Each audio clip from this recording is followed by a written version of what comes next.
தட்டை, சீடை, முறுக்கு, ரிப்பன் பக்கோடா, அதிரசம், என்ன வேணாலும் செய்யுங்க. ஒரே ஒரு 5 லிட்டர் இதய மந்த்ரா கடல் எண்ணெய் பேக் ஒரு மாசம் முழுசுக்கும் அத்தனை சமையல் முடிச்சு விடலாம். இதய மந்த்ரா.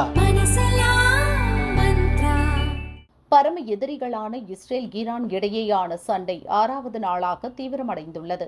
ஏவுகணைகளை வீசி இரு நாடுகளும் தாக்கி வருகின்றன. இன்றும் இஸ்ரேல் தெஹ்ரானில் மூர்க்கத்தனமாக தாக்கியது. ஈரானில் 585 பேர் கொல்லப்பட்டதாகவும் 1300க்கும் மேற்பட்டோர் காயமடைந்துள்ளதாகவும் கூறப்படுகிறது. தாக்குதல் தீவிரமடைந்துள்ள நிலையில் இஸ்ரேலுக்கு ராணுவ தளவாடங்கள் தந்து உதவக்கூடாது என்று அமெரிக்காவுக்கு ரஷ்யா எச்சரித்திருக்கிறது.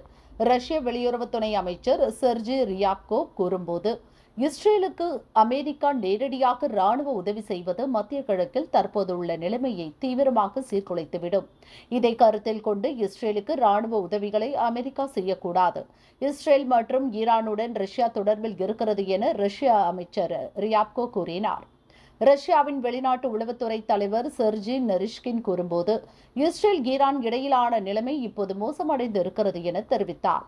முன்னதாக ரஷ்ய அதிபர் விளாடிமிர் புதின் மற்றும் UAE அதிபர் ஷேக் முகமது பின் சயீத் அல் நஹ்யான் ஆகியோர் இஸ்ரேல் ஈரான் சண்டை பற்றி தொலைபேசியில் விவாதித்துள்ளனர். அப்போது மோதலை விரைவில் முடிவுக்கு கொண்டு வர வேண்டும் என்று அவர்கள் ஒப்புக்கொண்டதாக கூறப்படுகிறது. ஈரானின் அணுசக்தி திட்டம் தொடர்பான விவகாரத்தை பேசி தீர்க்க உதவும் வகையில் மத்தியஸ்தராக செயல்பட ரஷ்யா தயாராக இருப்பதாக அதிபர் புடின் மீண்டும் கூறியதாக ரஷ்ய வெளியுறவு வட்டாரங்கள் தெரிவித்தன. முன்னதாக இதே கருத்தை அதிபர் டிரம்பிடமும் அதிபர் புடின் கூறியிருந்தார். அணு ஆயுத தயாரிப்பை கைவிட மறுக்கிறது ஈரான். இதனால் இஸ்ரேலுடன் சேர்ந்து ஈரானின் அணுசக்தி மையங்களை தாக்க அமெரிக்கா யோசித்து வருவதாக கூறப்படும் நிலையில் ரஷ்யாவின் இந்த கருத்தை தெரிவித்துள்ளது.